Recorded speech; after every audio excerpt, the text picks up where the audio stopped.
Yeah. Probably should still slide over here until we get everybody. So this will wait for after they'll go. Okay. That works. Gotcha. That's awesome. Yeah. Yeah.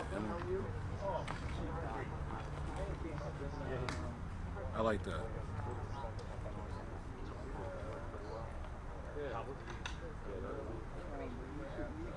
Did you come straight up the street? Yeah, good. Good. Because one of it had to do with the fact that I wanted to jump off. But, yeah, one of it had to do with the fact that I think one of the juvenile justice centers, one of the centers closed. There's a spot right there and you stop. I hear you. Yeah.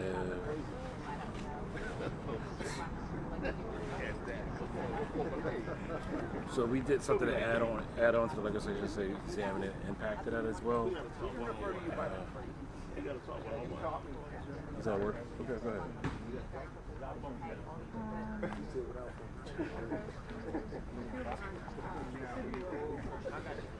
Okay.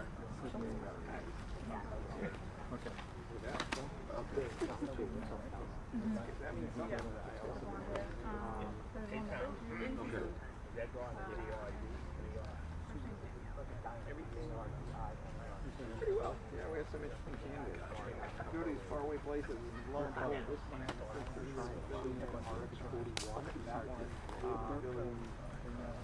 Okay, all right. Yo, I mean, yeah, that's where I'm at now. Just the what? Back with the story. So I'm about to, I'll catch up with you. That's exactly where I'm at. Well, all right, I'll talk to you about that too. All right, Career services. all right.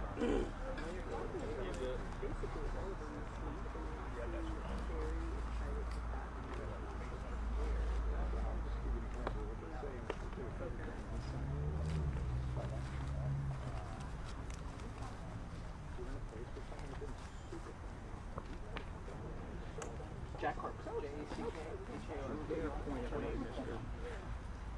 Alejandra. The entire culture revolves around college football. The giveaway for the tickets is scheduled for mid against us. So we got a room that will accommodate 150 people. Is this Thursday? That's right. This goes.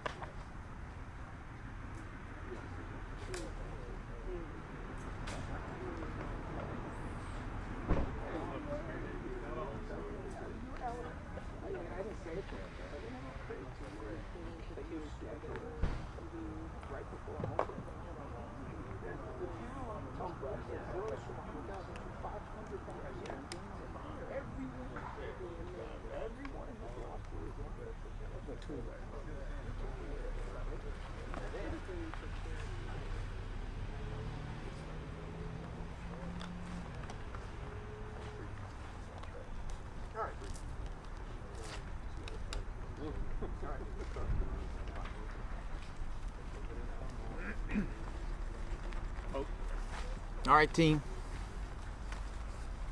Bob. And I do mean team.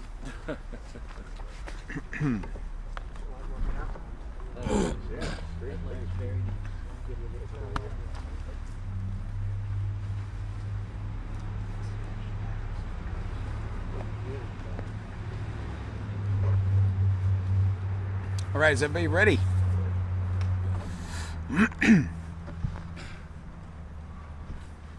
I want to thank you all for being here. We are here for a reason, and we are standing in front of a basketball court for a reason. And the reason is that we are here to announce the arrest and charging of a 16-year-old male for his role in multiple homicides and non-fatal shootings in the city of Philadelphia as a member of a shooting group that is known as Fast Break. Fast Break. Well, there is a group of people here who, together with the Philadelphia Police Department, has done a pretty amazing job, has worked as a team. And they have worked as a team to put a full court press on Fast break. And when I say full court press, I do mean court. Not just this one, the one down at the Criminal Justice Center. This is a story ultimately that sadly includes the fact that it's a 16-year-old who is involved with others in shooting people and killing people with guns. And I want to be real clear about something. The DA's office, I think we all recognize that most young people in Philadelphia are doing the right thing. They're getting ready for a successful school year in the public schools. They're participating in healthy extracurricular activities that are constructive, mentoring programs, sports, arts, music. They're working jobs. And they're also observing different faith traditions, and they're developing to be exactly what we would hope for in the next generation. Sadly, we also have to recognize that a small group of young people in the city of Philadelphia made a decision to hold a gun, to point a gun at another human being and pull the trigger. That's what they have decided to do. This is obviously unacceptable. It often interacts with social media.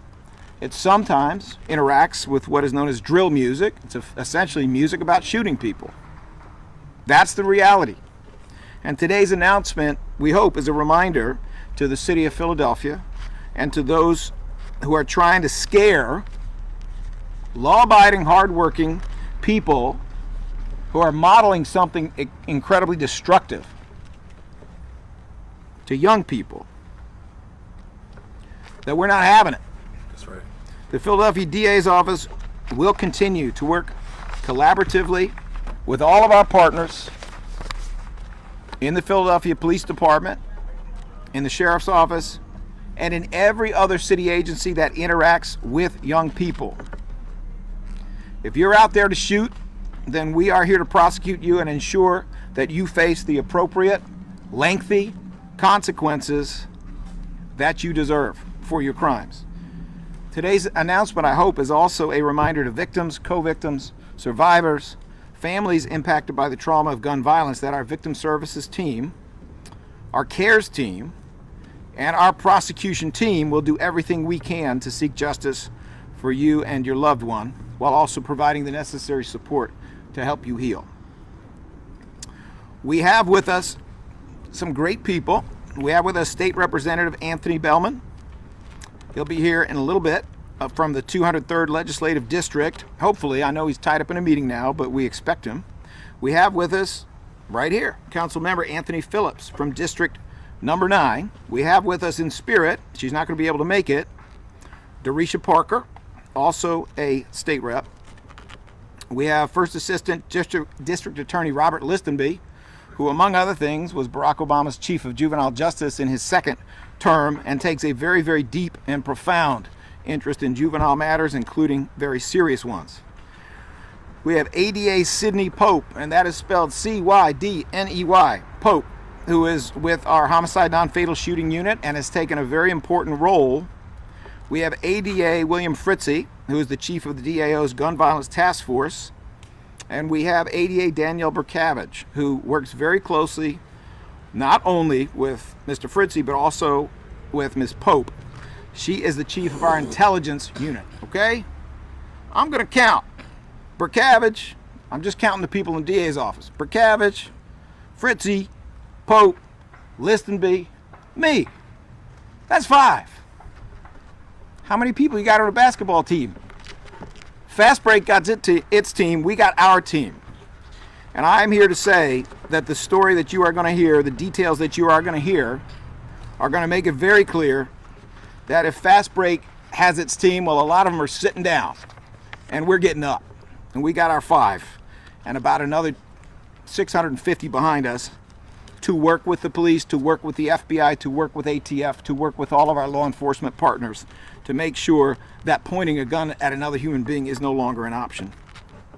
I want to make sure to give credit for the incredible work that was done on this very difficult, very important case by a number of detectives who are with the Philadelphia Police Department. And they include Detective Janelle Craig, which is Janel, Craig, Detective Mikal Carr, that's Mikal, last name Carr, Detective James Sloan, Detective Michael Rocks, Detective John Palmiero, which I understand to be spelled Palmiero, Detective Michael Fahey, which I understand is Fahy, Detective Andrew Kelly, and quite a few other colleagues. We are very grateful for the wonderful collaboration that exists on this and many other cases and was so fruitful here. I also want to give my personal thanks to Police Commissioner Kevin Bethel, with whom we have enjoyed a very collaborative and constructive relationship. And even though he cannot be here, ultimately all the people I just mentioned answer to him, and they are, to put it mildly, answering well. It is my pleasure at this time, without further ado, to call up ADA Sydney Pope to provide a number of details about this case, at least the ones she can talk about, because these investigations are ongoing, they are serious. We are not done. As I said, we're putting a full court press on fast break. And after that, I'm going to call up ADA Bill Fritzy and ADA Danielle Burkavage to provide more details. Obviously, we will then have an opportunity to hear from some of our electeds, and we certainly will be hearing from Council Member Anthony Phillips. But first, let's start with ADA Sydney Pope.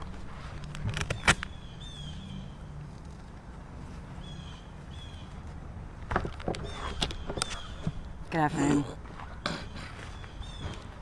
First, I'd like to thank the same detectives that Mr. Krasner already identified.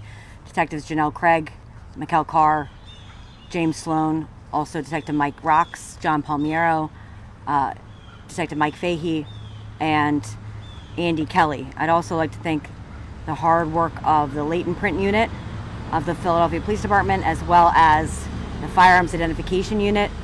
Specifically, Paul Ward worked and is working overtime to compare the ballistic evidence that we've recovered from all of these scenes, and the crime scene unit, who has also processed not just scenes, but there are 2 burned out vehicles that were processed in each of these incidents, and officers Ed Fiddler, Tiffany Drew, and Chrissy Hilbert have worked very hard on that for me. I would also like to thank the analysts and the intelligence that we received from gun violence, from the Gun Violence Task Force. We have worked collaboratively with them from the beginning of this investigation. And when I say this investigation, it began with the murder of Abdul Vix on August 23rd, that afternoon. Many of you would remember that I have spoken about Abdul Vix before, known as YBC Duel, and I spoke with the people in our office, and sort of was assigned that case from the beginning. We began our investigation into this case with the theft of the car that was used to commit the murder, and that begins August 14th of this year. I'm able to say that there are a number of incidents that follow, including a robbery that occurs using that vehicle in South Philadelphia. After that, on the 18th of August, that evening, there is a shooting that occurs that this defendant, Aiden Waters, is charged with. That shooting occurs at about 9:53 p.m. on the 500 block of Centner Street. There are 2 shooting victims. Each of them are grazed. There is video surveillance that is recovered both in the area and that captures part of the shooting. The casings that are found at that scene are of 2 types. There are 9mm casings, and there are what are called 7.62 casings. And those are commonly referred to as the kind of ammunition that are found used in AK-47s or assault rifles. About 4 hours later, at 2:30 in the morning, police respond to the 200 block of East Duncannon Avenue. There are a total of 2 shooting victims, one of whom succumbs to his injuries, and a total of 4 other people in the car. That car is is assaulted by gunfire. There are also 7.62 FCCs and 9mm rounds. There's also video surveillance that again shows the vehicle that is used. And in that case, you actually can see the individuals who get out of the car, commit the murder, get back into the car that is waiting, and then drive off. In each of those incidents, that car is a Hyundai Sonata, also stolen, that ultimately, a few hours later, about an hour and a half later, at 4 o'clock in the morning, is found on fire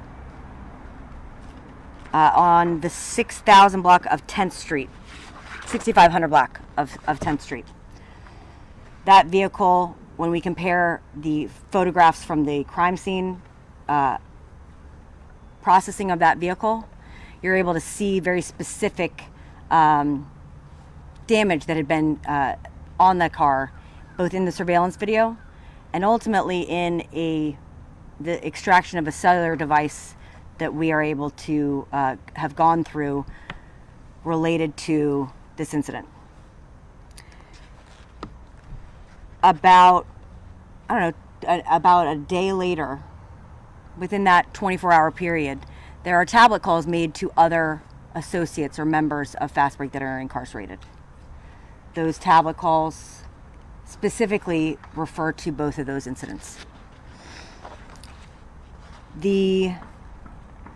On the 23rd, the murder of Abdul Vix, that's where this case begins chronologically for me. The initial scene where the vehicle that Abdul Vix is transported in, where the murder occurs, is found in an area that is not where the crime scene happens. And in fact, for days we don't know where the crime occurs at all. And thankfully, for social media, on a few days later, it's posted. The crime is posted, a video of the shooting occurs, and we are able to ascertain the location of where it happens. In order to, I guess when we process that scene, we were able to recover a piece of ballistic evidence that also matches the other two incidents. We also recover a car that is used, a white Kia SUV, and in that vehicle there are 7.62 FCCs that also match those other two incidents. We are able to connect this defendant to these crimes in a number of ways, but initially we follow the car back to his house. When we do a search warrant on his house, we recover the 9mm that is matches all three scenes in his basement. Mr. Waters had never been arrested before. This was our first police contact, but that did not mean that we did not know who he was, thankfully. And so for all of those, through the hard work of all of those other individuals, people who helped me do my job, that is what allowed me to approve charges for Aiden Waters on all of these incidents. Thank you. Thank you, ADA Pope. It is now my pleasure to ask two people to come forward together, and that is ADA Danielle Burkavage and also ADA Bill Fritzy.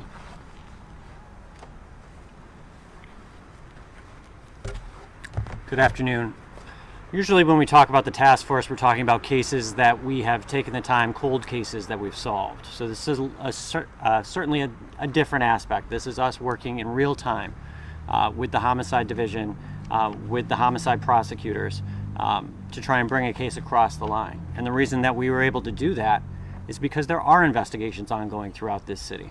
And the people in my unit and the detectives that have been assigned through the police department to work with us have started to obtain a lot of knowledge and information about individuals who may not be known to the public, but are known to all of us. So when we heard about the murder of Mr. Vix, I immediately called Miss Pope to talk to her about this case and say that we could help. And that's exactly what we did.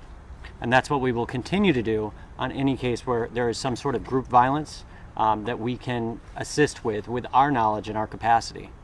When I talk about the task force, please remember there's 3 partners to the task force. The first being the prosecutors, who are constantly asking for more evidence, those little pieces of evidence that can help support these cases and lead to stronger convictions. The second group is the detectives. We have amazing detectives in the city of Philadelphia, and they work hard and they respond to our requests to bring these jobs across the line. And if it wasn't for them going out upon demand either from Ms. Pope or Ms. Pergavage, and recovering that evidence, we would not have been able to get where we are today with these cases. If you can take anything from what you heard today about the violence in the city, with these murders, with children killing children, what's happening is abnormal. All right? We have recovered with the police department over thousands and thousands of guns from the city of Philadelphia. So if you call yourself a parent, if you represent yourself as a parent, tonight, go into the bedrooms of your children. Look in their book bags, look under their beds, look in their closets, go out to their car, recover the firearms that are in the homes, in the basements, under the rafters, call the police, tell them you found a gun in your house. Go get those guns off the street. We have thousands of guns recovered and we're still seeing children being killed. It's ridiculous. Go into those homes tonight, get those guns out of the house. Thank you. Danielle, do you have anything? Good. Okay. All right. Thank you for that. Obviously, if there are specific questions, we'll get to that in a moment. It is now my pleasure to ask Councilmember Anthony Phillips, a proud resident of the Northwest, where I only lived for 26 years. It is my pleasure to ask him to come forward. Councilmember Phillips has taken throughout his life's work and in his career a very keen interest in kids, in education, and in making sure that kids are on the right track. And we are very pleased that he was able to be here today to say a few words. First, let me just say thank you to our district attorney, and also our Philadelphia Police Department, and all those city agencies that have come together to investigate, as well as now put us in a position to prosecute for this case. I want to begin by saying that residents here in the Albany section of Philadelphia have been asking for this type of rapid response to crime in our city. And because this year our city council, our city agencies, as well as our folks who are working in administration are really working together, we are now able to begin to say to residents, your prayers are beginning to be answered. And what's happening is that we can now begin with this type of collaboration that's happening in our city. We're setting aside all types of resources together. We can now begin to say to residents that when someone commits a crime in the city of Philadelphia, we are going to find them. And not only are we going to find them, we're going to prosecute them at the highest level we possibly can, because this type of behavior is not acceptable. Parents, we ask that you avoid having your child being in a situation of this nature. And that is what the residents of Albany and the rest of Northwest Philadelphia have asked for.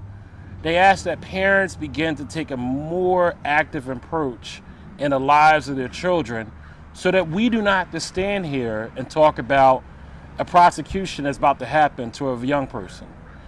And what we need in the city of Philadelphia is, before we get to this point of prosecution, we need to be having these young people in diversionary programs, as other prevention programs that can help them see the light. But right now, it's too late.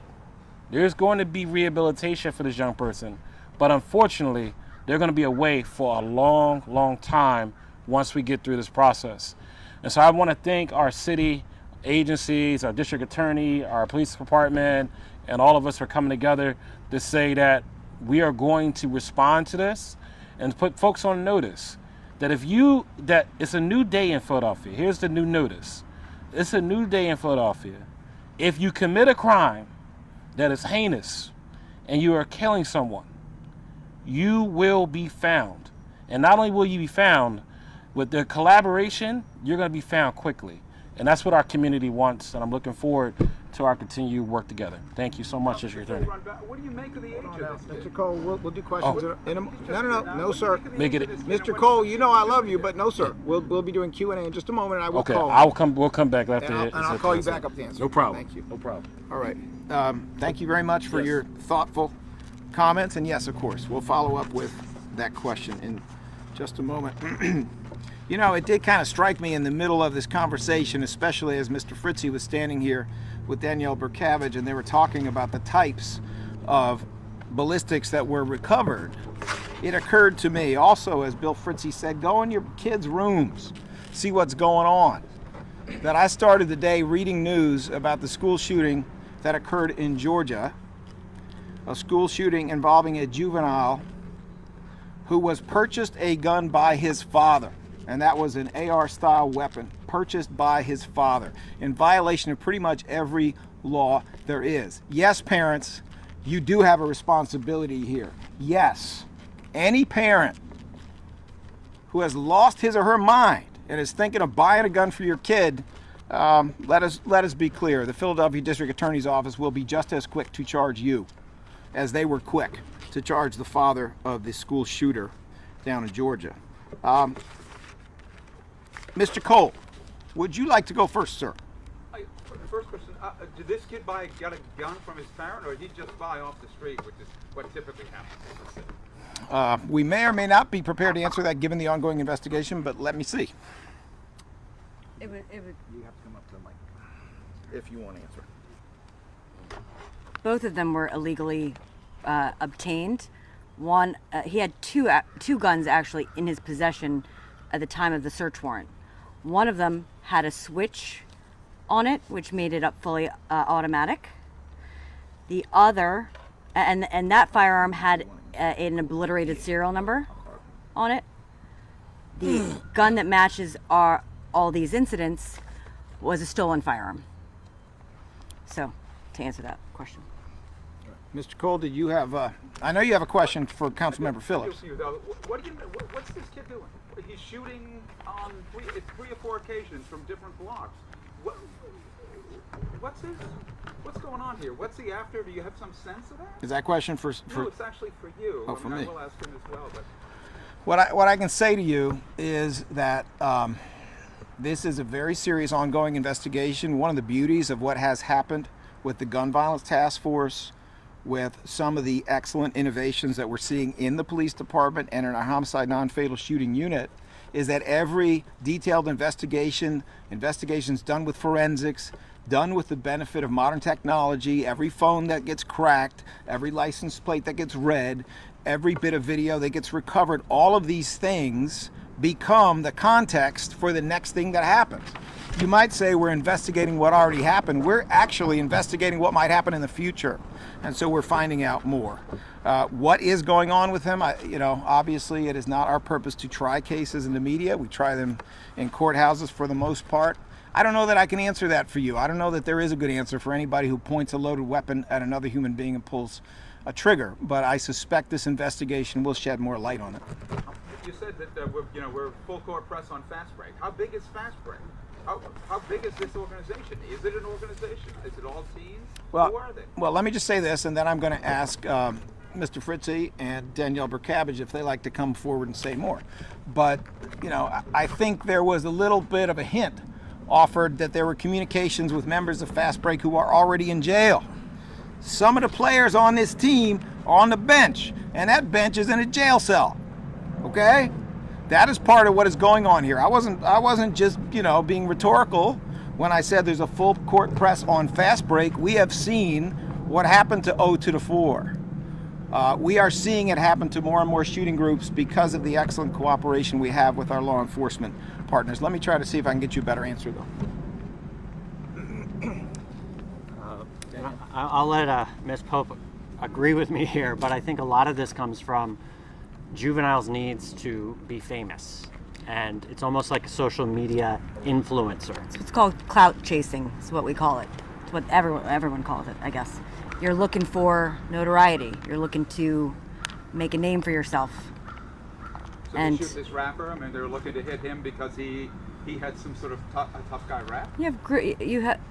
he is an entity unto himself, and had made enemies, basically of almost everybody in the city. So our suspect pool was fairly large. We were looking at everyone. It just so happened that this is who we were able to conclusively determine was responsible. And we don't want to say that, this group really isn't, their names aren't important. Right. We're dealing with young groups of individuals who are thinking that they should go pull a trigger to get some sort of notoriety. And it Kids. doesn't matter who their name is, because I think at the end of the day, we can all agree that we're going to find you. Yep. Good luck. Mr. Cole, did you have a question for Councilmember Phillips? Yeah, I did. Yeah. You know, what do you make of this? The age of these kids. I know you've been involved in this sort of history in your life. Yeah, I have. What I make of this situation is this young man was 16 years old. And he is 16 years old. And the reality of the matter is that we have hundreds of mentorship programs. We have a lot of other diversion and prevention programs in the city of Philadelphia. And we also have the most important program in the city of Philadelphia, and that is the operatives of a parent. And unfortunately, this young man, whatever happened in some capacity, unfortunately, he did not receive the level of support needed for him to get to this particular point in his life. He may have been a part of programs, he may have had support, but whatever that is, it was not enough. And what we're trying to do now in the city of Philadelphia is to prevent things like this from happening in the future. That is why I authored a bill to put together a parent task force that would provide recommendations and policies to us as city agencies as well as officials on what we can do together to address how do we engage parents in the lives of the children at a better level, as well as what other programs that we can do to help children so they can be successful. We have a victim here. We have victims who have gone on to glory, but we also have a victim right now who will never, in many years, never see the light of day. And that's all because we need to find ways to get a hold of these clout chasers, these young people who are oftentimes doing things just to be noticed, just to feel good, to feel popular. And what we're saying in the city of Philadelphia, young people, don't feel this desire to feel popular in a way that is going to be negative. Be popular in the classroom, be popular in the athletic field, be popular in other programs that are positive. But do not be popular on social media for committing crimes and other heinous acts, because what happens is that you're going to go down the road of being in the same position of this young person.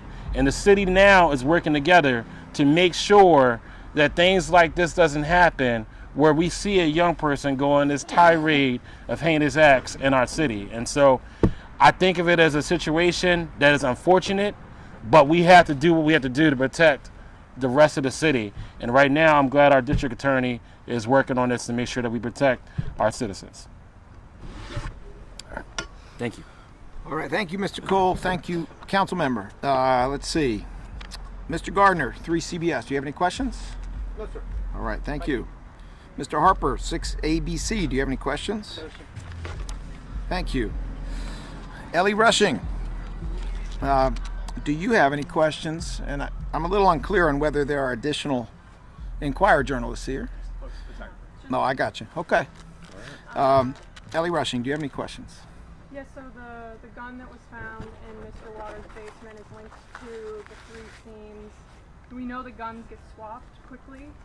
Is there any more evidence you can share this time that links Mr. Waters at least to Abdul Vic's killing? Besides the car being tracked back to his house. Okay.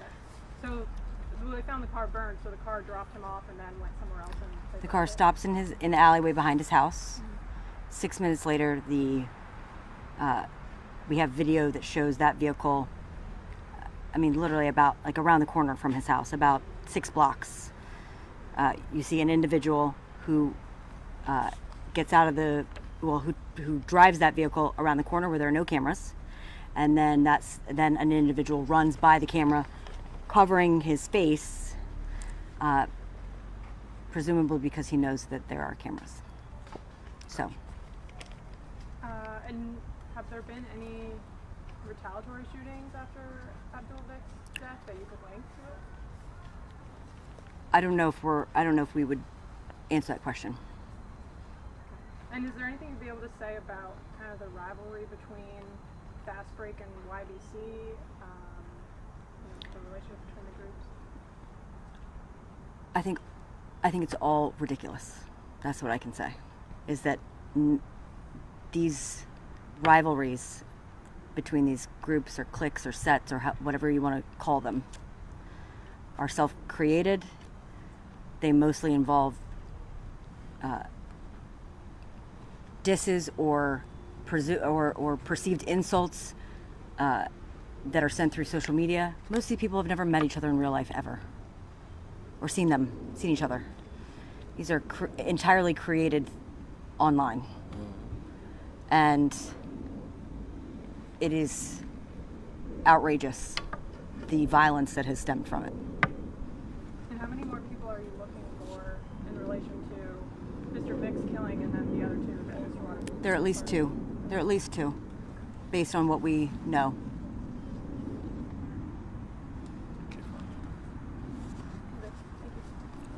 Thank you.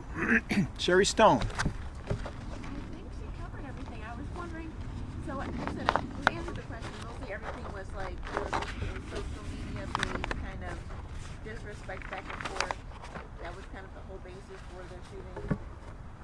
Like no drugs or anything. It's not about that anymore. Microphone. It's almost exclusively about these online rivalries, disses, beefs with your ops. That's what it is.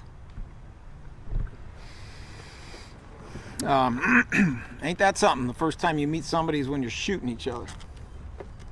Because I guess in some people's mind there's another world out there. It's a virtual world. It's the real world, and the real world isn't. It's frankly jaw-dropping. I do want to make sure, it's my understanding we had a technical problem with the sound. I want to make sure to give credit to the officers who were involved, who did such a great job, the detectives, in their work with our office and with others to bring this case to where it is right now. And they, of course, are Janelle Craig, Mikkel Carr, Detective Sloan, Andrew Kelly, Michael Fahey, Michael Rocks, and John Palmiero. If there are no other questions, which there are not, there is one. Yes, sir. Police here. Did you invite Bethel or somebody from the police department? We were in very direct connection with them, spoke to them about this at length. It was a very, very collaborative situation. But as I'm sure you know from looking at your calendar, there's a lot happening right now, and Commissioner Bethel is taking care of that. I want to ask you one other thing. I think it's fair to the citizens of Philadelphia to suggest that when someone shoots, we're going to get you. We're going to come get you. And while the clearance rate certainly is better, the fact is you still have issues with witnesses. Lots of cases are not solved. It seems to me it might not be completely accurate to suggest that. I mean, it might be interesting to warn folks, but is it truly accurate that you can truly say, we're going to come get you? What I can say is that we are going to do everything in our power, and we're going to do everything that we can to collaborate with others to make sure that people who are committing terrible crimes are going to face consequences, that they are caught, that the evidence is solid, that they receive a just and appropriate conviction, and that they receive an appropriately lengthy consequence. There is not a society in world history that has ever been able to solve every single crime, but I'm happy to say that in Philadelphia we are doing better and better, and we are seeing the results through prevention, through modern enforcement. We are seeing the results in the data. None of that in any way takes away from the pain that individuals suffer when they lose a loved one or when they are harmed. But we are smart enough and capable of holding two things at once. That these actions are horrific, and that the city, which in the last coverage I saw is leading big cities in America in reductions in gun violence, that we are doing everything we can, and we are collectively doing it better and better. Thank you very much.